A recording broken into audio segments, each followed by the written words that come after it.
ಎರಡು ಪ್ರಸಂಗಗಳು ತುಂಬ ಕಠಿಣವಾಗಿರ್ತಕ್ಕಂಥದ್ದು. ಸರ್ವತೋಧಿಕ ಸ್ನೇಹ ಅಂತಂದರೆ ನಮ್ಮಲ್ಲಿ ಕೇಳಿದರೆ ನಿಮ್ಗೆಲ್ಲರಿಗಿಂತ ಇಷ್ಟ ಪ್ರೀತಿ ಪಾತ್ರ ಯಾರು ಅಂತ ಕೇಳಿದರೆ ನಮ್ಮಲ್ಲಿ ಸ್ವಲ್ಪ ತಲೆ ಕೆರ್ಕೊಳ್ಳಿಕ್ಕೆ ಶುರು ಮಾಡ್ತೇವೆ. ಯಾಕೆ? ಎದುರಿಗೆ ಹೆಂಡತಿ ಮಕ್ಕಳಿದ್ರೆ ಹೆಂಡತಿಯ ಪ್ರೀತಿ ಪಾತ್ರಳು ಅಂತ ಹೇಳಬೇಕಾಗುವ ಪ್ರಸಂಗ ಬರುತ್ತೆ. ಯಾರಿದ್ರೂ ಅವರ ಹೆಸರು ಹೇಳ್ತೇವೆ, ಪ್ರಸಂಗ ಬರುತ್ತೆ. ಆದರೆ ನಮಗೆ ಹೇಳಲಿಕ್ಕಾಗುವುದಕ್ಕಿಂತ ನಮ್ಮ ಕೃತಿಯಲ್ಲಿ ಗೊತ್ತಾಗತ್ತೆ ಯಾರು ನಮಗೆ ತುಂಬ ಪ್ರೀತಿ ಪಾತ್ರರು ಅಂತ. ಮೊನ್ನೆ ಬೊಳ್ಳ ಬಂತು, ಅಂದರೆ ಫ್ಲಡ್ಸ್ ಎಲ್ಲ ಬಂತು, ಅಥವಾ ಮನೆಗೆ ಬೆಂಕಿ ಬಿತ್ತು ಅಂತ ಇಟ್ಕೊಳ್ಳಿ. ಮನೆಯಲ್ಲಿ ಯಜಮಾನ ಏನು ಮಾಡ್ತಾನೆ? ಎಲ್ಲರನ್ನು, ಹೆಂಡತಿ ಮಕ್ಕಳನ್ನು ರಕ್ಷಣೆ ಮಾಡಲಿಕ್ಕೆ ಭಾರಿ ಪ್ರಯತ್ನ ಮಾಡ್ತಾನವ. ಪ್ರಯತ್ನ ಮಾಡ್ತಾನೆ. ಮಾಡುವ ಪ್ರಸಂಗ ಬಂದಾಗ ಆ ಮಾಡುವ ಸಮಯದಲ್ಲಿ ತಾನೇ ಸಾಯ್ತಾನೆ ಅಂತ ಪ್ರಸಂಗ ಬಂದರೆ ಏನು ಮಾಡ್ತಾನವ? ನಾವಾದ್ರೆ ಏನು ಮಾಡ್ತೇವೆ? ಯಾರು ಏನು ಬೇಕಿದ್ರು ಸಾಯಲಿ, ನಾನು ಬದುಕಿದ್ರೆ ಸಾಕು ಅಂತ ಎದ್ದು ಓಡಿ ಹೋಗ್ತೇವೆ. ಹೆಂಡತಿ ಮಕ್ಕಳು ಸಾಯಲಿ, ಎದ್ದೇ ವಿಪರೀತಿ ಪಾತ್ರರು, ನಾನು ಬದುಕಿದ್ರೆ ಸಾಕು ಅಂತ. ಹಾಗಾದ್ರೆ ಏನರ್ಥ? ಮನುಷ್ಯ ಜೀವ ಎಲ್ಲಕ್ಕಿಂತ ಹೆಚ್ಚು ಯಾರನ್ನು ಪ್ರೀತಿ ಮಾಡ್ತಾನೆ? ತನ್ನನ್ನು ತಾನೇ.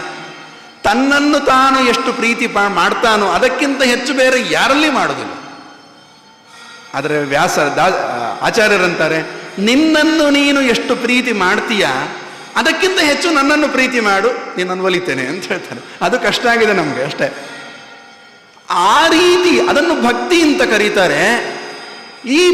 ಆ ದದೀಚಿ ಋಷಿಗಳ ಆಂತರಿಕ ಚಿಂತನೆ ಎಷ್ಟು ಭಗವಂತನಲ್ಲಿ ಪ್ರೀತಿ ಮಾಡಿ ಭಕ್ತಿ ಮಾಡಿ ಮಾಡಿ ಮಾಡಿ ತಮ್ಮನ್ನು ತಾವು ತೊಡಗಿಸಿಕೊಂಡಿದ್ರ ಅದು ಎಲ್ಲಿ ಗೊತ್ತಾಗಿತ್ತು?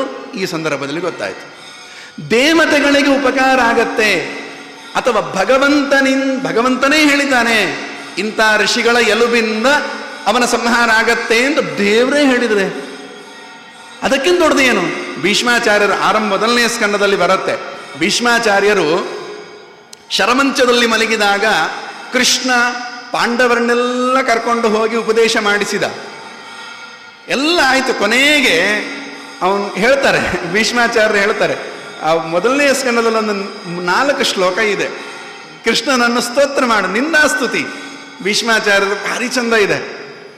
ಕೃಷ್ಣ ಹೇಳ್ತಾರೆ, ಇದೇ ದೇಹ ಅಲ್ವಾ, ಇದೇ ಭೀಷ್ಮ ನಾನು, ಇದೇ ಕೃಷ್ಣ ನಿನಗೆ ಯುದ್ಧದಲ್ಲಿ ಬಾಣ ಪ್ರಯೋಗ ಮಾಡಿ ನನ್ನ ಬಾಣಗಳಿಂದ ಪೆಟ್ಟು ತಿಂದು ರಕ್ತ ಸುರಿಸಿಕೊಂಡ ಕೃಷ್ಣ ಕೊನೆ ಕಾಲದಲ್ಲಿ ನನ್ನನ್ನು ರಕ್ಷಣೆ ಮಾಡ್ಲಿಕ್ಕೆ ಬಂದೀಯಾ ಅಂತ ಕೇಳ್ತಾರೆ. ಎರಡೂ ಆಯಿತು, ಅದು ನಿಂದನೇನೂ ಆಯಿತು, ದೇವರನ್ನು ಸ್ತೋತ್ರ ಮಾಡಿದ್ದಾಯಿತು. ನಾವೆಲ್ಲ ದೇವತಾ ಸನ್ನಿಧಾನದಲ್ಲಿ ಪ್ರಾಣತ್ಯಾಗ ಮಾಡಬೇಕು ಅಂತ ಭಾರಿ ಒದ್ದಾಡ್ತೇವೆ. ಕಾಶಿಯೇ ಮರಣಾನ ಮುಕ್ತಿ ಅಂತ ಇದ್ದದರಿಂದ ಕಾಶಿಗೋಗಿ ಸೂಸೈಡ್ ಮಾಡ್ಕೊಂಡು ಸಾಯೋರು ಕೆಲವರಿದ್ದಾರೆ. ಅದು ಪ್ರಯೋಜನ ಇಲ್ಲ ಅಂತಾರೆ. ಸ್ವಾಭಾವಿಕವಾಗಿ ಅಲ್ಲಿ ಹೋದಾಗ ಪ್ರಾಣತ್ಯಾಗ ಮಾಡುವ ಪ್ರಸಂಗ ಬಂತು ಅಂದರೆ ಅದು ಶ್ರೇಷ್ಠ. ಯಾಕೆ ಅಂತ ಕೇಳಿದ್ರೆ ರುದ್ರದೇವನೇ ಸ್ವಯಂ ಬಂದು ಕಿವಿಯಲ್ಲಿ ರಾಮಮಂತ್ರ ಜಪ ಮಾಡ್ತಾರೆ ಅಂತ ಹೇಳ್ತಾರೆ, ಪುರಾಣ ಹೇಳುತ್ತೆ. ಆ ದೇವರ ಸನ್ನಿಧಾನದಲ್ಲಿ ಹೋಗಿ ಪ್ರಾಣತ್ಯಾಗ ಮಾಡಲಿಕ್ಕೆ ಒದ್ದಾಡ್ತೇವೆ. ಭೀಷ್ಮರಂತಾರೆ, ನಾನು ಬರಲಿಲ್ಲ ಪ್ರಾಣತ್ಯಾಗ, ಇಷ್ಟು 6 ತಿಂಗಳು ಒದ್ದಾಡಿದ್ದೇನೆ ಶರಮಂಚದಲ್ಲಿ, ಆದರೆ ನನ್ನ ಪ್ರಾಣ ಉತ್ಕ್ರಮಣ ಕಾಲಕ್ಕೆ ನೀನೇ ನನ್ನ ಬಳಿಗೆ ಬಂದು ಸ್ವೀಕಾರ ಮಾಡ್ತೀಯ ಅಂದರೆ ಇದಕ್ಕಿಂತ ದೊಡ್ಡ ಭಾಗ್ಯ ಏನು ಮಾರಾಯ ಅಂತ ಭೀಷ್ಮರು ಹೇಳ್ತಾರೆ. ಹಾಗಿರುವಾಗ ದದೀಚಿ ಋಷಿಗಳ ಪ್ರಸಂಗನೂ ಅದೇ. ದದೀಚಿ ಋಷಿಗಳಿಗೆ ಭಗವಂತ ಆಜ್ಞಾಪನೆ ಮಾಡಿದ್ದ, ಯಾರಿಗೆ? ದೇವತೆಗಳಿಗೆ. ಅವನ ಎಲುಬು ಬೇಕು ಅಂತ. ದದೀಚಿಗಳಂತಾರೆ, ಇದಕ್ಕಿಂತ ದೊಡ್ಡ ಭಾಗ್ಯ ಏನು ಬೇಕು? ದೇವರಿಗೆ ನನ್ನ ಎಲುಬು ಬೇಕು ಅಂತಂದ್ಮೇಲೆ ಇದಕ್ಕಿಂತ ದೊಡ್ಡ ಭಾಗ್ಯ ನನ್ನ ಜೀವನಕ್ಕೆ ಏನಿದೆ ಅಂತ ಕೇಳ್ತಾರೆ, ಈ ಶರೀರಕ್ಕೆ ಏನಿದೆ ಅಂತ ಕೇಳ್ತಾರೆ. ಆ ಪ್ರಸಂಗದಲ್ಲಿ ದದೀಚಿ ಋಷಿಗಳು ಅದಕ್ಕೆ ಇನ್ನೊಬ್ಬರಿಗೋಸ್ಕರ ತನ್ನ ದೇಹ ತ್ಯಾಗ ಮಾಡಿ ಅದನ್ನು ಪರೋಪಕಾರಕ್ಕೋಸ್ಕರ ಇಡೀ ಜಗತ್ತನ್ನು ರಕ್ಷಣೆ ಮಾಡಲಿಕ್ಕೆ ಈ ಎಲುಬು ಉಪಕಾರ ಮಾಡುತ್ತೆ ಅಂತ, ಅದಕ್ಕಿಂತ ದೊಡ್ಡದು ಏನು ಅಂತ ತ್ಯಾಗ ಮಾಡಿ ಕೊಟ್ಬಿಡ್ತಾರೆ. ಆ ಎಲುಬನ್ನು ವಿಶ್ವಕರ್ಮ ತಗೊಂಡು ಹೋಗಿ ಆ ಎಲುಬುಗಳಿಂದ ಒಂದು ವಜ್ರಾಯುಧ ಅಂತ. ವಜ್ರಾಯುಧ ಅಂದರೆ ವಜ್ರವೇ ಅಲ್ಲ, ನಮ್ಮೆಲ್ಲ ನಾವು ಮೇಲ್ನೋಟಕ್ಕೆ ಕಾಣುವ ಏನು ವಜ್ರಗಳೇನಿದ್ದಾವೆ ಇದರದ್ದೇ ಅಲ್ಲ. ವಜ್ರ ಅಂದರೆ ಕಠೋರ ಅಂತ ಅರ್ಥ. ಕೃಷ್ಣನಿಗೆ ವಜ್ರ ಅಂತ ಹೆಸರು. ಆಚಾರ್ಯರು ಒಂದು ಸಂದರ್ಭದಲ್ಲಿ ಭಾಷ್ಯದಲ್ಲಿ ಇದಕ್ಕೆ ಅರ್ಥವನ್ನು ಬರೀತಾರೆ. ವಜ್ರ ಶಬ್ದಕ್ಕೇನರ್ಥ? ಅದಕ್ಕೆ ಅವ್ರು ಮಾತ್ರ, ಜ್ಞಾನಿಗಳಿಗೆ ಮಾತ್ರ ಗೊತ್ತಾಗ್ತಿತ್ತು. ಆದರೆ ನಮ್ಮ ಗುರುಗಳು ಪರಿಮಾರ ಸ್ವಾಮಿಗಳು ಕೃಷ್ಣನಿಗೆ ವಜ್ರಕವಚ ಸಮರ್ಪಣೆ ಮಾಡಿ ಆ ಸಂದರ್ಭದಲ್ಲಿ ಹೇಳಿರ್ತಕ್ಕಂಥ ವಾಕ್ಯಗಳು ಈಗಿನವರೆಗೂ ಕಿವಿಯಲ್ಲಿದೆ. ನಮಗೆ ವಜ್ರ ಅಂತಂದ್ರೆ ಮೂಗುತಿಯಲ್ಲಿರ್ತಕ್ಕಂಥ ಈ ಲೌಕಿಕ ವಜ್ರ ಅಲ್ಲ, ಸ್ವಯಂ ಕೃಷ್ಣ ವಜ್ರ. ಯಾಕೆ? ದೋಷವರ್ಜನಾತ್ ವಜ್ರ ಅಂತ ಆಚಾರ್ಯ ಹೇಳ್ತಾರೆ. ನಮ್ಮಲ್ಲಿರುವ ದೋಷಗಳನ್ನು ಪರಿಹಾರ ಮಾಡುವುದರಿಂದ ನೀನು ವಜ್ರ. ಗುರುಗಳು ಹೇಳಿದ್ರು, ವಜ್ರ ಸ್ವಯಂ ವಜ್ರನಿಗೆ ಮತ್ತೊಂದು ವಜ್ರದ ಕವಚ ಅಂತ. ನಾವು ಈ ವಜ್ರಾಯುಧ ಅಂತಂದ್ರೆ ಇಂದ್ರನ ಕೈಯಲ್ಲಿರುವ ವಜ್ರಾಯುಧ ಅಂತಂದ್ರೆ ಮೇಲ್ನೋಟಕ್ಕೆ ಕಾಣುವ ವಜ್ರ ಅಂತಲ್ಲ, ಕಠೋರ ಅಂತ. ಭಗವಂತನ ನಾಮಗಳಿಂದ ಕೂಡಿದ ತೇಜಸ್ಸನ್ನು ಒಳಗೆ ಇಟ್ಟುಕೊಂಡದ್ದರಿಂದ ಭಾರಿ ಕಠೋರವಾಗಿ ಉಗ್ರ ರೂಪ ತಾಳಿರ್ತಕ್ಕಂಥದ್ದು ಆಯುಧ. ಆ ಆಯುಧವನ್ನು ವಿಶ್ವಕರ್ಮರು ಮಾಡಿ ಇಂದ್ರನ ಕೈ ಕೊಡ್ತಾರೆ. ಆ ವಜ್ರಾಯುಧ ಕೈಗೆ ಬಂದದ್ದೇ ತಡ, ವೃತ್ರಾಸುರ ಏನೆಲ್ಲ ಗಾಬರಿ ಮಾಡಿದ್ದ ಸೈನ್ಯ ಎಲ್ಲ ಹಿಂದೆ ಪಲಾಯನ ಮಾಡಲಿಕ್ಕೆ ಶುರುವಾಯಿತು. ಆಗ ವೃತ್ರನ ಮಾತುಗಳು ಭಾರಿ ಚಂದ ಇದೆ. ನಿಜವಾಗಿ ವೃತ್ರಾಸುರ ಅಂತಂದ್ರೆ ಅವನ ಪೂರ್ವ, ಅವನ ಪರಿಚಯ ಮಾಡಿಕೊಡುವಾಗ ಭಾಗವತ ತುಂಬ ಕರಾಳ ಮುಖವನ್ನು ತೋರಿಸಿಕೊಡುತ್ತೆ. ತುಂಬ ವಿಸ್ತಾರವಾದ ದೇಹ. ಆಚಾರ್ಯ ಹೇಳಿದರು ಕರಾಳ ದಂಷ್ಟ್ರಗಳು, ಹಲ್ಲುಗಳು, ವಿಕೃತ ಕಪ್ಪು ಅಂದ್ರೆ ಆಚಾರ್ಯ ಹೇಳಿದರು ಭಯಂಕರ, ಇಡೀ ಜಗತ್ತನ್ನು ಕತ್ತಲಾವರಿಸುವ ಹಾಗೆ ಕಪ್ಪು, ಅಷ್ಟರ ಮಟ್ಟಿಗೆ ಭಯಾನಕ ಶರೀರ. ನಂತರದ ಉತ್ತರದ ಭಾಗ 11ನೇ ಅಧ್ಯಾಯದ ನಂತರ ವೃತ್ರನ ಆಂತರಿಕ ಚಿಂತನೆ ನಾವು ಭಾಗವತ ಪರಿಚಯ ಮಾಡಿಕೊಡುವಾಗ ನಮಗೆ ನಾಚಿಕೆ ಆಗತ್ತೆ. ಎಂಥ ಬಿಳಿ ಇದ್ದವರು ಎಂಥವರಿಗೂ ನಾಚಿಕೆ ಆಗತ್ತೆ. ಯಾಕೆ? ಅವನು ಹೊರಗಿಂದ ಕಪ್ಪು, ಒಳಗಿಂದ ಶುದ್ಧವಾಗಿದ್ದ. ನಾವು ಹೊರಗಿಂದ ಬಿಳಿಯಾಗಿದ್ದೇವೆ, ಒಳಗಿಂದ ತಮಸ್ಸು ಕೂತ್ಕೊಂಡಿದೆ ನಮಗೆ. ಆ ವೃತ್ರ ಅಸುರ ಯೋನಿಯಲ್ಲಿ ಹುಟ್ಟಿದ್ರೂ ಕೂಡ ಅವನ ಮತಿಯ ಚಿಂತನೆ ನೋಡಿ. ನಮಗೆ ಸಮಸ್ಯೆ ಬಂದಾಗ, ಪ್ರಾಣಕ್ಕೆ ಕುತ್ತು ಬಂದಾಗ ನಮ್ಗೆ ಯಾರೂ ನೆನಪಾಗೋದಿಲ್ಲ, ದೇವರು ನೆನಪಾಗೋದಿಲ್ಲ. ನಮ್ಗೇನಾದರೂ ಸಮಸ್ಯೆ ಬಂದು ಡಾಕ್ಟರ್ ಬಳಿಗೆ ಹೋದರೆ ಡಾಕ್ಟರ್ ನನಗೆ ಆಗೋದಿಲ್ಲ ಅಂತ ಹೇಳಿಬಿಟ್ರೆ ನಾವು ಏನು ಮಾಡ್ತೇವೆ? ಮೊದಲು ಬೈಲಿಕ್ಕೆ ಶುರು. ಯಾರನ್ನು? ಡಾಕ್ಟರ್ನಲ್ಲ, ದೇವರನ್ನೇ ಬೈಲಿಕ್ಕೆ ಶುರು ಮಾಡ್ತೀವಿ ನಾವು. ಇಷ್ಟು ಮಾಡಿದೆ ನಿಂಗೆ, ಕೊನೆಗೆ ನಮ್ಗೆ ಇದೇ ಮಾಡಿದೆಯಾ ಅಂತ. ಹಾಗಾದರೆ ನಮಗೆ ಆವಾಗ ಯದ್ಯಪಿ ತುಂಬ ಅಧ್ಯಯನ ಮಾಡಿದ್ದರೂ ಕೂಡ ಆವಾಗ ಅದೆಲ್ಲ ತಲೆ ಬರುವುದಿಲ್ಲ. ವೃತ್ರ ಹಾಗಲ್ಲ. ವೃತ್ರನ ಆ ಸಂದರ್ಭ ನೋಡಿ ನಮ್ಗೆ ಯಾರಾದರೂ ಅವಮಾನ ಮಾಡಿದಾಗಲೂ ಕೂಡ ದೇವರ ಚಿತ್ತ ಅಂತ ಕೂತ್ರೆ ಅವನು ಸ್ಥಿತಪ್ರಜ್ಞ. ನಮ್ಗೆ ಬರುವುದೇ ಇಲ್ಲ. ನಮ್ಗೆ ಯಾರಾದರೂ ಅವಮಾನ ಮಾಡಿ ಒಂದು ಸ್ವಲ್ಪ ಎದುರಿಗೆ ಬೇಡ, ಎಲ್ಲೋ ಒಂದಲ್ಲಿ ಹಿಂಗೆ ನ್ಯೂಸ್ ಬಂದರೆ ಸಾಕು, ನಮ್ಗೆ ನಮ್ಮ ಬಗ್ಗೆ ಯಾರೋ ಮಾತಾಡಿಕೊಳ್ತಾರೆ ಅಂತ ನ್ಯೂಸ್ ಬಂದರೆ ಸಾಕು, ಕೆಂಡಾಮಂಡಲ ಆಗಿಬಿಡ್ತೇವೆ ನಾವು. ಭಾರಿ ಹಾರ್ಲಿಕ್ಕೆ ಶುರು ಮಾಡ್ತೇವೆ, ಅವನೇನು ಕಮ್ಮಿಯಾ ಅಂತ ಬೈಲಿಕ್ಕೆ ಶುರು ಮಾಡ್ತೇವೆ. ಆದರೆ ವೃತ್ರನ ವ್ಯಕ್ತಿತ್ವದ ಪರಿಚಯ ಆಗುವುದು ಯುದ್ಧದರಲ್ಲಿ. ಯುದ್ಧ ಶುರುವಾಗಿ ಪಲಾಯನ ಮಾಡ್ತಿರ್ಬೇಕಾದ್ರೆ ಸೈನಿಕರು ಹೇಳ್ತಾರೆ, ನಿಮ್ದು ಎಂಥದ್ದು ಅವಸ್ಥೆ ಮಾರ, ನೀವು ಯುದ್ಧ ಮಾಡಲಿಕ್ಕೆ ಹೋಗುವಾಗ ವೀರಸ್ವರ್ಗ. ಇವರು ರಣರಂಗದಲ್ಲಿ ತನ್ನ ಕರ್ಮ ಸ್ವಧರ್ಮೇ ನಿಧನಂ ಶ್ರೇಯ, ನನ್ನ ಕ್ಷತ್ರಿಯನ ಧರ್ಮ ಯುದ್ಧ ಮಾಡೋದು, ಯುದ್ಧ ಮಾಡಿಕೊಂಡು ಪ್ರಾಣತ್ಯಾಗ ಮಾಡಿದರೆ ವೀರಸ್ವರ್ಗ. ಧರ್ಮರಾಜನಿಗೊಂದು ಆಶ್ಚರ್ಯ ಆಗಿತ್ತಂತೆ. ಅವನು ಸ್ವರ್ಗಕ್ಕೆ ಹೋಗುವುದಕ್ಕಿಂತ ಮೊದಲೇ ಅವನು ಹೋಗೋದ್ರೊಳಗೆ ದುರ್ಯೋಧನ ಬಂದು ಸ್ವರ್ಗದಲ್ಲಿ ಕೂತ್ಕೊಂಡಿದ್ದ. ಅವನಿಗೆ ಶಾಕ್. ಧರ್ಮರಾಜನಿಗೆ ಮಾಡಬಾರದ ಅನ್ಯಾಯದೆಲ್ಲ ಮಾಡಿದ ಯುವ, ನಾನು ಧರ್ಮಕ್ಕೋಸ್ಕರ ಜೀವನ ಪಣಕ್ಕಿಟ್ಟವ, ನನಗಿಂತ ಮೊದಲು ಇವನು ಸ್ವರ್ಗಕ್ಕೆ ಬಂದಲ್ಲ ಅಂತ ಬೇಸರ ಆಯ್ತು ಅಂತ. ಅದಕ್ಕೆ ಹೇಳ್ತಾರೆ ವೀರಸ್ವರ್ಗ. ಅವನು ಬೆನ್ನು ಮಾಡಿ ಹೋಗಲಿಲ್ಲ, ನನಗೆ ಯುದ್ಧ ಅಂದರೆ ಹೆದರಿಕೆಯಿಂದ ಬೆನ್ನು ಮಾಡಿ ಹೋಗಲಿಲ್ಲ. ಅವನು ಯುದ್ಧ ಕೊನೆ ಉಸಿರಿರೋವರೆಗೂ ಹೋರಾಡಿದ, ಸತ್ತ, ಸ್ವರ್ಗ ಸಿಕ್ತು. ಎಂಥ ಭಗವಂತನ ನಿಯಮ ಅದು. ಅವರವರ ಧರ್ಮ ಮಾಡಿಕೊಂಡು ಪ್ರಾಣತ್ಯಾಗ ಮಾಡಿದರೆ ಆ ಧರ್ಮಕ್ಕೇನು ಫಲ ಅದು ಕೊಟ್ಟೇ ಕೊಡ್ತೇನೆ ಅಂತ ದೇವರ ನಿಯಮ. ಅದರಿಂದ ಈ ವೃತ್ರಾಸುರ ಹೇಳ್ತಾನೆ, ಇದು ಧರ್ಮ ಯಾವುದು? ಕ್ಷತ್ರಿಯರ ಧರ್ಮ ಯಾವುದು? ಕ್ಷತ್ರಿಯರ ಧರ್ಮ ಎದುರು ನಿಂತು ಹೋರಾಡಬೇಕು, ಅದು ಧರ್ಮ. ಹಾಗಿರುವಾಗ ನೀವು ಹಿಂತಿರುಗಿ ಹೋಗ್ತೀರಲ್ಲ, ಓಡಿ ಹೋಗ್ತೀರಿ ಅಂತ ಹೇಳಿ ಬೈತಾನೆ. ತನ್ನ ಸೈನ್ಯಕ್ಕೆ ತಾನೇ ಬೈತಾನೆ.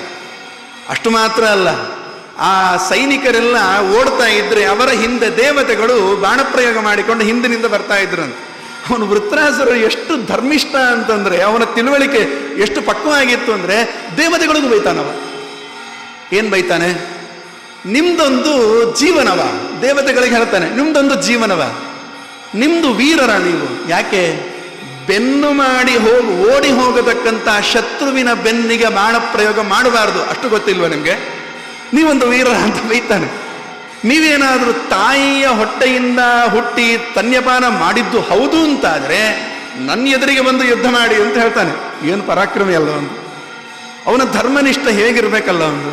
ವೃತ್ರ ಅಸುರ ಯೋನಿಯಲ್ಲಿ ಹುಟ್ಟಿದ್ರು. ಒಂದು ಸಂದರ್ಭದಲ್ಲಿ ಹೇಳ್ತಾರೆ, ಪರೀಕ್ಷಿತನೇ ಪ್ರಶ್ನೆ ಮಾಡ್ತಾನೆ, ಅಸುರ ಯೋನಿಯಲ್ಲಿ ಹುಟ್ಟಿದವ ವೃತ್ರ, ಇವನಿಗೆ ಏನು ಇಷ್ಟು ತಿಳುವಳಿಕೆ ಬಂತು ಅಂತ ಕೇಳ್ತಾನೆ.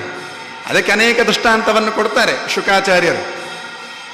ಅದರಿಂದ ಆಸುರ ಯೋನಿಯಲ್ಲಿ ಹುಟ್ಟಿದರೂ ಕೂಡ ಅವನಿಗೆ ಆ ಸಮಯದಲ್ಲಿ ಯುದ್ಧ ರಣರಂಗದಲ್ಲಿ ಒಬ್ಬನೇ ನಿಂತಿದ್ದಾನೆ, ಎಲ್ಲರೂ ಓಡಿ ಹೋಗಿದ್ದಾರೆ, ದೇವತೆಗಳು ಅಷ್ಟು ಜನ ಇದ್ದಾರೆ. ಆದರೂ ಹೇಳ್ತಾನೆ, ನಿಮಗೆ ನಿಜವಾಗಿ ತಾಕತ್ತು ಇತ್ತು ಅಂತಂದ್ರೆ ನಾನು ನಿಂತಿದ್ದೇನೆ, ನನ್ನ ಎದುರಿಗೆ ನಿಂತು ಹೋರಾಡಿ ನೀವು ಅಂತ ದೇವತೆಗಳಿಗೆ ಬೈತಾನೆ. ದೇವತೆಗಳಿಗೂ ಧರ್ಮವನ್ನು ಹೇಳಿಕೊಡ್ತಾನವ. ಬೆನ್ನಿಗೆ ಬಾಣ ಪ್ರಯೋಗ ಮಾಡಬಾರ್ದು, ಆಯುಧ ಪ್ರಯೋಗ ಮಾಡಬಾರ್ದು ಅಂತ ಹೇಳಿ. ಹೀಗೆ ಇಂದ್ರ ಎದುರಿಗೆ ನಿಂತಿದ್ದ. ಅವರು ಎಷ್ಟೆಲ್ಲ ಬೈತಾ ಇರಬೇಕಾದ್ರೆ ಇಂದ್ರನಿಗೆ ಇವನು ಹೇಳ್ತಾನೆ, ಇಂದ್ರ, ನೀನು ನನ್ನ ಹತ್ರ ಯುದ್ಧ ಮಾಡು, ಶಕ್ತಿ ಆಯುಧ ವಜ್ರಾಯುಧ ಕೈಯಲ್ಲಿ ಇದೆ ಅಲ್ವ ನಿನಗೆ, ನನ್ನನ್ನು ಸಂಹಾರ ಮಾಡಲಿಕ್ಕೋಸ್ಕರ ತಯಾರು ಮಾಡಿಕೊಂಡಿರುವಂಥದ್ದು ವಜ್ರಾಯುಧ ನಿನ್ನ ಕೈಯಲ್ಲಿದೆ, ಬಾ ಯುದ್ಧ ಮಾಡಬಾ ಅಂತ ಹೇಳ್ತಾನವ. ಇಂದ್ರನಿಗೆ ಸಾಮಾನ್ಯವಾಗಿ ಮೊದಲೇ ಸಿಟ್ಟಿತ್ತು, ವಜ್ರಾಯುಧ ಮೇಲೆ ಕೈಯಲ್ಲಿದೆ, ಅವನ ಮೇಲೆ ಬಾ ಅಂತ ಕರೀತಿದ್ದಾನೆ. ಯುದ್ಧಕ್ಕೆ ಹೋದ. ಯುದ್ಧಕ್ಕೆ ಹೊರಡುವಾಗ ಗದೆಯನ್ನು ಪ್ರಯೋಗ ಮಾಡಿತಾನೆ ಇಂದ್ರ. ಈ ವೃತ್ರಾಸುರನ ಸಾಮರ್ಥ್ಯ ಎಷ್ಟು ಅಂದರೆ, ಇಂದ್ರ ಪ್ರಯೋಗ ಮಾಡಿದ ಗದೆಯನ್ನು ಎಡಗೈಯಲ್ಲಿ ಹಿಡ್ಕೊಂಡು ಪುನಃ ಅವನಿಗೆ ವಾಪಸ್ ಹೊಡಿತಾನವ. ಎಲ್ಲಿ ಐರಾವತದ ಮೇಲೆ ಕೂತಿದ್ದ, ಐರಾವತ ಕುಂಭಸ್ಥಳಕ್ಕೆ ಅವನ ಗದೆಯಿಂದ ಅವನ ವಾಹನಕ್ಕೆ ಹೊಡೆದರೆ ಅವನು ಕೆಳಗೆ ಬೀಳ್ತಾನೆ. ಐರಾವತ ಎಲ್ಲಿ ನಿಂತಿದೆ ಅಲ್ಲಿ ಹೇಳ್ತಾರೆ ಸಪ್ತಧನು, 7 ಧನುಸ್ಸು, ಅಂದರೆ ಒಂದು ಧನುಸ್ಸಿನಿಂದ ಬಾಣ ಪ್ರಯೋಗ ಮಾಡಿದ್ರೆ ಎಷ್ಟು ದೂರ ಹೋಗತ್ತೆ ಅಂಥದ್ದು 7 ಧನುಸ್ಸು ಹಿಂದೆ, ಅಷ್ಟು ಹಿಂದೆ ಐರಾವತ ಹಿಂದೆ ಹೋಯಿತು ಅಂತ ಹೇಳ್ತಾರೆ. ವೃತ್ರಾಸುರನ ಸಾಮರ್ಥ್ಯ ಅದು. ಐರಾವತ ಇಂದ್ರನ ವಾಹನ ಅದು. ಇಂದ್ರ ಮೇಲೆ ಕೂತ್ಕೊಂಡಿದ್ದಾನೆ, ಬೇರೆ ಕೂತ್ಕೊಳ್ಳಿಲ್ಲ ಅಂದರೆ ಅದು ಬೇರೆ, ಅವನು ಸ್ವಯಂ ಕೂತ್ಕೊಂಡಿದ್ದಾನೆ. ಹಾಗಿದ್ರೂ ಕೂಡ ವೃತ್ರನ ಆ ಗದೆಯ ಪೆಟ್ಟಿಗೆ ಜರ್ಜರಿತವಾಗಿ ಬಿದ್ದಿತು ಅಂತ ಆ ಐರಾವತ. ಪುನಃ ಇಂದ್ರ ತನ್ನ ಅಮೃತ ಹಸ್ತದಿಂದ ಐರಾವತವನ್ನು ಮುಟ್ಟಿದ, ಎದ್ದು ನಿಂತು ಯುದ್ಧಕ್ಕೆ ಬಂತು ಅಂತ ಹೇಳ್ತಾರೆ. ಯುದ್ಧಕ್ಕೆ ಬರಬೇಕಾದ್ರೆ ತುಂಬ ನಾವು ಇಡೀ ಈ 6ನೇ ಸ್ಕಂದದ ಉತ್ತರಾರ್ಧ ಕಥೆಗೆ ಹೆಚ್ಚು ಪ್ರಾಶಸ್ತ್ಯ ಹೆಚ್ಚು ಇಲ್ಲ. ಕಥೆಗಳು ಸುಮ್ಮನೆ ಒಂದು 10 ನಿಮಿಷದಲ್ಲಿ ಮುಗಿಸ್ಬೋದು ಕಥೆಗಳನ್ನೆಲ್ಲ, ಅಲ್ಲಿರುವಂಥ ಕಥೆ ಪ್ರಾಧಾನ್ಯತೆ ಕೊಟ್ಟಿಲ್ಲ. ಇದರ ನಂತರ ಆ ವೃತ್ರನ ಉಪದೇಶಗಳು, ವೃತ್ರನ ಧರ್ಮನಿಷ್ಠೆ, ಅವನು ಮಾಡ್ತಕ್ಕಂಥ ಅವನಿಗಿರುವ ಭಕ್ತಿ, ಭಗವಂತನಲ್ಲಿ ಭಕ್ತಿಯ ಚಿಂತನೆಗಳು ಇಂದ್ರನನ್ನು ಅಲುಗಾಡಿಸ್ತಂತೆ. ಇಂದ್ರನಿಗೆ ನಾಚಿಕೆ ಆಯಿತು. ಆ ರೀತಿಯಾದ ಅವನದ್ದು ಚಿಂತನೆಗಳು ಮುಂದೆ ಚಿತ್ರಕೇತು, ಅವನದ್ದೇ ಮೂಲ ರೂಪ ಚಿತ್ರಕೇತು ವಿದ್ಯಾಧರ, ಅವನು ಮಾಡ್ತಕ್ಕಂಥ ಜೀವನದ ಪ್ರಮೇಯಗಳು, ಜೀವನದ ಸತ್ಯಾಂಶಗಳ ಚಿಂತನೆಗಳು, ಅವನಿಗೆ ಅಂಗಿರಸ ಋಷಿಗಳು ಹೇಳ್ತಕ್ಕಂಥ ಚಿಂತನೆಗಳು 6ನೇ ಸ್ಕಂದದಲ್ಲಿ ಇರುವುದೆಲ್ಲ ಅಷ್ಟೇ. ದ್ವಿತೀಯ ಮಕ್ಕಳಾಗಿ ಮರುದ್ದೇವತೆಗಳು, ಗುರುಗಳು ಹೇಳಿದರು, ಗುರುಗಳ ಆ ದ್ವಿತೀಯಗೆ ಮಕ್ಕಳಾಗಿ ಹುಟ್ಟಿರುವಂಥದ್ದು. ಇಂದ್ರನನ್ನು ಕೊಲ್ಲುವ ಮಗ ಬೇಕು ಅಂತ ತಪಸ್ಸ 1 ವರ್ಷದ ಪುಂಸವನ ವ್ರತ ಮಾಡಿದರೆ, ವೈಷ್ಣವ ವ್ರತ ಮಾಡಿದರೆ ವಿಷ್ಣು ಕರ್ಮೇ ನನಿಷ್ಫಲ ಅಂತ ಗುರುಗಳು ಹೇಳಿದರು. ಭಗವಂತನ ವ್ರತ, ಆದ್ದರಿಂದ ಇಂದ್ರನ ಶತ್ರು ಅಲ್ಲ, ಇಂದ್ರನಿಗೆ ಮಿತ್ರರೇ, ಸಹೋದರರಾಗತಕ್ಕಂಥವರೇ ಬರುವಂತೆ ಭಗವಂತ ಮಾಡಿದ. ಈ ರೀತಿ ಅಲ್ಲಿ ನಡೀತಕ್ಕಂಥ ಚಿಂತನೆಗಳು ಎಲ್ಲ ಧರ್ಮದ ಚಿಂತನೆಗಳು ತುಂಬ ಈ 6ನೇ ಸ್ಕಂದದಲ್ಲಿ ಉತ್ತರಾರ್ಧದಲ್ಲಿ ಪ್ರಮೇಯ ಭಾಗವೇ ತುಂಬ ಇದೆ. ಅವನು ಹೇಳ್ತಾನೆ, ವೃತ್ರಾಸುರ ತುಂಬ ಚೆನ್ನಾಗಿ ಹೇಳ್ತಾನೆ, ಅಥೋ ಅರೆ, ಅವನು ವಜ್ರಾಯುಧ ಹಿಡ್ಕೊಂಡು ಇನ್ನೇನು ವಜ್ರಾಯುಧ ಹಿಡ್ಕೊಂಡು ಪ್ರಯೋಗ ಮಾಡಬೇಕು ಅಂತಂದಾಗ ವೃತ್ರ ಹೇಳ್ತಾನೆ, ಆ ವಜ್ರಾಯುಧ ನೋಡಿದ, ಇಂದ್ರನನ್ನು ನೋಡಿದ, ನೆನಪಾಯ್ತಂತೆ, ಇಂದ್ರ ಇದೇ ನೀನು ನನ್ನ ಅಣ್ಣ, ನಿನ್ನ ಗುರುಗಳು ವಿಶ್ವರೂಪಾಚಾರ್ಯರನ್ನ ಆಚಾರ್ಯ ಹೇಳಿದರು, ವಿಶ್ವರೂಪಾಚಾರ್ಯರನ್ನು ಇಡೀ ದೇವತೆಗಳ ಸಮೂಹ ಅವರು ಗುರುಗಳನ್ನಾಗಿ ಆಚಾರ್ಯ ಸ್ಥಾನದಲ್ಲಿಟ್ಟು ಪೂಜೆ ಮಾಡಿದ್ದು, ಪುರೋಹಿತರನ್ನಾಗಿ ಪೂಜೆ ಮಾಡಿದ್ದು. ಇವನು ಹೇಳ್ತಾನೆ ವೃತ್ರಾಸುರ, ಹೇ ಇಂದ್ರ, ನೀನೇನು ಸಾಮಾನ್ಯನಲ್ಲ, ನಿನ್ಗೆ ಗುರುಸ್ಥಾನದಲ್ಲಿರುವ ವಿಶ್ವರೂಪಾಚಾರ್ಯನ ಕೊಂದವನೇ. ನಿನ್ಗೆ ಒಂದು ರೀತಿಯಲ್ಲಿ ವಿಶ್ವರೂಪಾಚಾರ್ಯರು ಒಂದು ರೀತಿ ಅಣ್ಣವೇ ಇಂದ್ರನಿಗೆ. ನಿನ್ನ ಅಣ್ಣನನ್ನು ಕೊಂದವ ಭ್ರಾತೃಹ, ನನ್ನ ಅಣ್ಣ ವಿಶ್ವರೂಪ, ಅವನನ್ನು ಕೊಂದವನೇನು. ನಿನ್ನಂಥವನ ಇಂಥ ಪಾಪಿಷ್ಟನಾಗಿರ್ತಕ್ಕಂಥ ನೀನು ನನ್ನ ಎದುರಿಗೆ ಬಂದು ಯುದ್ಧಕ್ಕೆ ನಿಂತಿದ್ದೀಯಾ. ಇದೆಲ್ಲ ಒಂದು ರೀತಿ ನಾವು ಲೌಕಿಕವಾಗಿ ನೋಡ್ಕೊಂಡು ಹೋದರೆ ಭೀಮಸೇನ ಯುದ್ಧ ರಣರಂಗದಲ್ಲಿ ಮಾಡಿರುವಂಥದ್ದು ಇದೆಲ್ಲ ಯುದ್ಧದ ಟೆಕ್ನಿಕ್ಸ್ ಅಷ್ಟೆ. ಅವನಿಗೆ ಹನುಮಂತ ಲಂಕೆಗೆ ಹೋದಾಗ ರಾವಣನಿಗೆ ಮಾಡಿದ ಹಾಗೆ ಏನ್ ಮಾಡಿದ, ಆ ರಾವಣನ ಅಥವಾ ಬಲ ಏನೆಲ್ಲ ಇತ್ತು ಆ ಬಲವನ್ನು ಮಾನಸಿಕವಾಗಿ ಕುಗ್ಗಿಸುವಂತ ವ್ಯವಸ್ಥೆ ಇದೆ. ವೃತ್ರ ಆ ನಿಯಮವನ್ನು ಪಾಲನೆ ಮಾಡ್ತಾನೆ. ಇಂದ್ರನಿಗೆ ಹೇಳ್ತಾನೆ, ನೀನ್ ನನ್ನೆದುರಿಗೆ ಯುದ್ಧ ಮಾಡುವುದಾ? ನಿನ್ನ ಅಣ್ಣನನ್ ಕೊಂದವ, ನಿನ್ನ ಗುರುಗಳನ್ ಕೊಂದವ, ನನ್ನ ಅಣ್ಣನನ್ ಕೊಂದವ, ನೀನೇನ್ ಇಷ್ಟು ಪಾಪಿಷ್ಟನಾದವ, ನನ್ನ ಎದುರಿಗೇನು ಯುದ್ಧ ಮಾಡ್ತೀವಿ ಅಂತ. ಅಂದ್ರೆ ಒಂದು ರೀತಿಯಲ್ಲಿ ಅವನ ಧೈರ್ಯವನ್ನು ಬಲವನ್ನು ಕುಗ್ಗಿಸುವಂತ ವ್ಯವಸ್ಥೆ ವೃತ್ರಾಸುರನದ್ದು. ಇಷ್ಟು ಮಾಡಿ ಕೊನೆಗೆ ಹೇಳ್ತಾನೆ, ನಿನ್ನನ್ನು ನಾನು ಖಂಡಿತ ಕೊಲ್ತೇನೆ. ಹೆಂಗೆ ಕೊಲ್ತೇನೆ ಮಾತ್ರ, ನಿನ್ನ ದೇಹವನ್ನು ಸುಡ್ಲಿಕ್ಕೂ ಸಿಗಬಾರದು, ಆ ರೀತಿ ಕೊಲ್ತೇನೆ. ಒಬ್ಬ ವೃತ್ರಾಸುರ ಇಂದ್ರನಲ್ಲಿ ಹೇಳುವಂಥ ಮಾತುಗಳು. ಅಷ್ಟು ಅವನಿಗೆ ದ್ವೇಷ ತುಂಬಿಕೊಂಡಿದೆ ವೃತ್ರಾಸುರನಿಗೆ. ಇಷ್ಟು ಹೇಳಿದಾಗ ವೃತ್ರನ ಬಗ್ಗೆ ನಮಗೆ ಕೆಟ್ಟ ಚಿಂತನೆ ಬರುತ್ತೆ, ದೇವತೆಗಳನ್ನು ಈ ರೀತಿ ಬೈತಾನಿವ ಅಂತ. ನಂತರ ಶ್ಲೋಕದಲ್ಲೇ ಹೇಳ್ತಾನೆ, ನಂತರೊಂದು ಶ್ಲೋಕವನ್ನು ಓದಿದಾಗ ನಾವು ಚಿಂತನೆಯನ್ನು ಮಾಡಿದಾಗ ಇವನಂತ ಭಕ್ತಿ ಇನ್ನೊಬ್ಬ ಇಲ್ಲ ಅಂತಲೂ ಜ್ಞಾನ ಬರುತ್ತೆ. ಮಿಶ್ರ ಎರಡೂ ಕೂಡ ಭಗವಂತ ಯಾವ ರೀತಿ ವ್ಯವಸ್ಥೆ ಮಾಡಿದ್ದಾನೆ ಅಂತಂದ್ರೆ ವೃತ್ರಾಸುರನನ್ನು, ಅವನಷ್ಟು ದೊಡ್ಡ ಭಕ್ತ ಇಲ್ಲ ಅಂತ ಇಂದ್ರನೇ ಮುಂದೆ ಹೇಳಲಿಕ್ಕುಂಟು. ಆದರೆ ಅವನ ಮಾತುಗಳನ್ನು ಕೇಳಿದಾಗ, ಮೊದಲ ಮಾತುಗಳು ಕೇಳಿದಾಗ ವೃತ್ರ ಇಂಥ ಪಾಪಿಷ್ಟನ ದೇವತೆಗಳಲ್ಲಿ ಬೈತಾನೆ ಅಂತ ಅನ್ನಿಸ್ತದೆ.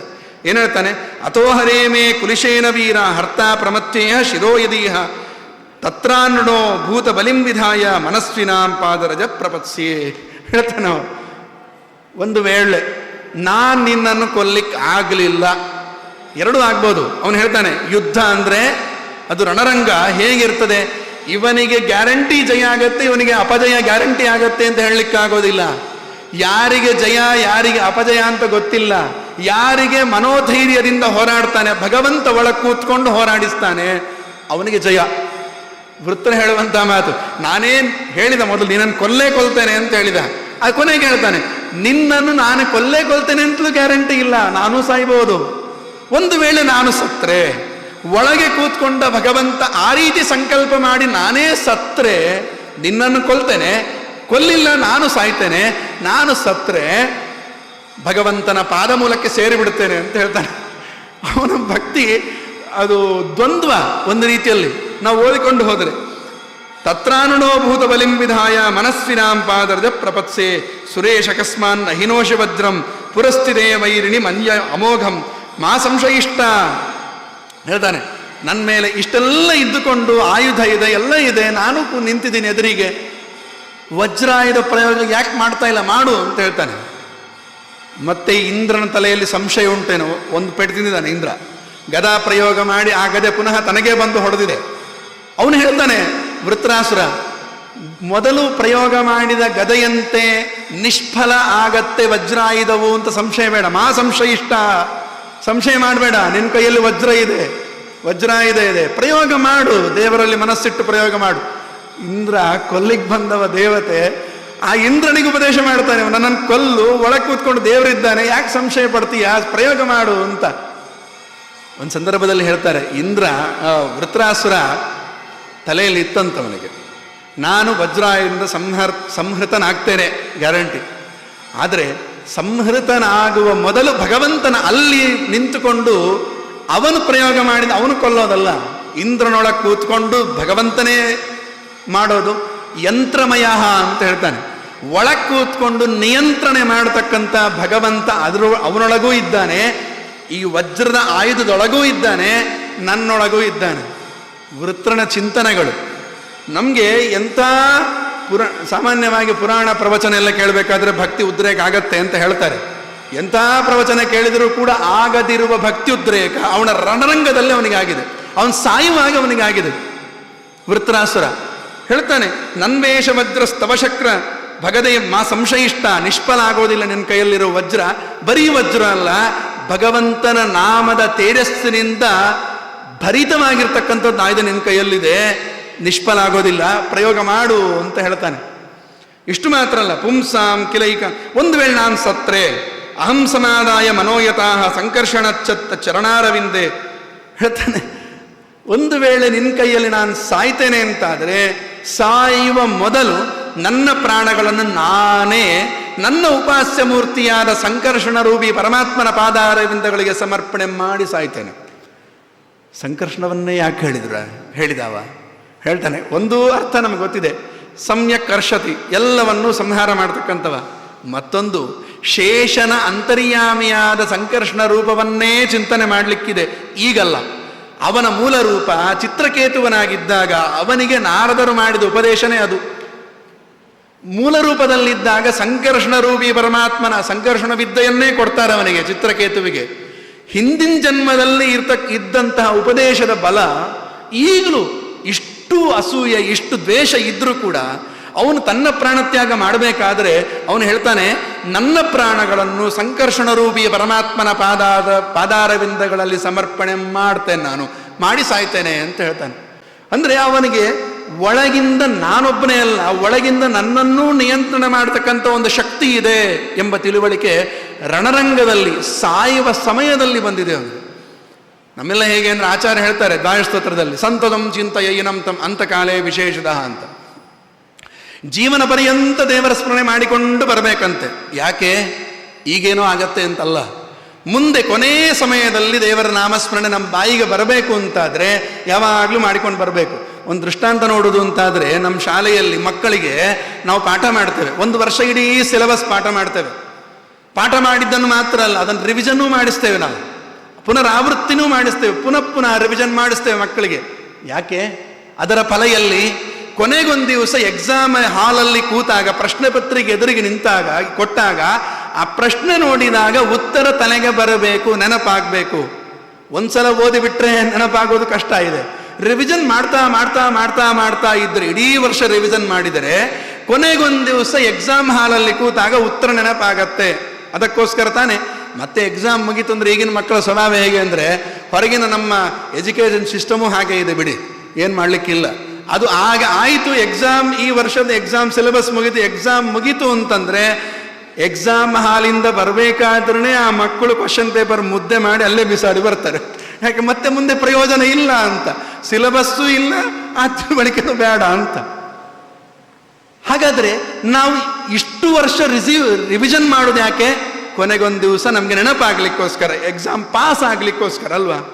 ಹಾಗಿರುವಾಗ ಇಷ್ಟು ದೊಡ್ಡ ಈ ದೇಹದಿಂದ ಈ ಜೀವ ಇನ್ನೊಮ್ಮೆ ಬಾರದಂತೆ ಪಾಸ್ ಆಗಬೇಕು ಅಂತಾದರೆ ಏನು ಮಾಡಬೇಕು? ಕೊನೆಯ ಸಮಯದಲ್ಲಿ ಪ್ರಶ್ನೆ ಪತ್ರಿಕೆ, ಸಾಯುವ ಸಂದರ್ಭದಲ್ಲಿ ಅದೇ ಪ್ರಶ್ನೆ ಪತ್ರಿಕೆ ಎದುರಿಗಿರುವಾಗ ನಾವು ಉತ್ತರ ಗೊತ್ತಿರಬೇಕಲ್ಲ. ಏನು ಉತ್ತರ? ದೇವರ ನಾಮಸ್ಮರಣೆಯೇ ಉತ್ತರ.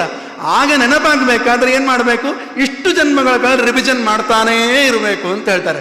ನಾಮಸ್ಮರಣೆ ಮಾಡ್ತಾ ಮಾಡ್ತಾ, ಅದನ್ನೇ ಆಚಾರ ಅಂತಾರೆ ಸಂತತಂ ಚಿಂತಯ, ಯಾವಾಗಲೂ ದೇವರ ಸ್ಮರಣೆ ಮಾಡ್ತಾ ಇರು. ಯಾಕೆ? ಅಂತಕಾಲೇ ವಿಶೇಷತಃ, ಕೊನೆಯ ಈ ದೇಹ ಹೋಗುವಾಗಲ್ಲ. ಅದಕ್ಕೆ ಭಾಗವತ ಕೇಳಬೇಕು ಅಂತಂದರೆ ಸ್ವಾಮಿಗಳು ಯಾವಾಗಲೂ ಹೇಳ್ತಾರೆ, ಪಿಬತ ಭಾಗವತಂ ರಸಂ ಆಲಯಂ. ಈ ಲಯ ಅಲ್ಲ, ಈ ದಯ ಹೋಗೋವರೆಗೂ ಭಾಗವತ ರಸ ಪಾನ ಮಾಡೋದು ಅಂತ ಅರ್ಥ ಅಲ್ಲ. ಎಷ್ಟರವರೆಗೆ ಪಾನ ಮಾಡಬೇಕು ಭಾಗವತವನ್ನು ಅಂತ ಕೇಳಿದರೆ, ರಸವನ್ನು ಅಂತಂದರೆ ಆಲಯಂ, ಎಷ್ಟರವರೆಗೆ ಈ ಜೀವನಿಗೆ ಅನಾದಿ ಕಾಲದಿಂದ ಅಂಟಿಕೊಂಡಿರುವ ಲಿಂಗದೇಹ ಭಂಗ ಆಗೋದಿಲ್ಲ ಅಷ್ಟರವರೆಗೆ ಮಾಡ್ತಾ ಇರು ಅಂತ ಹೇಳ್ತಾರೆ. ಆಲಯಂ ಅಂತ ಹೇಳಿದ್ದು ಅದಕ್ಕೋಸ್ಕರ. ಅದನ್ನೇ ಇಲ್ಲಿ ವೃತ್ರಾಸುರ ಎಷ್ಟು ಭಾಗವತ ಚಿಂತನೆ ಅವನ ತಲೆಯಲ್ಲಿ ಇರಬೇಕು ಈ ಮಾತುಗಳು ಬರಬೇಕಾದರೆ ಅಂತ.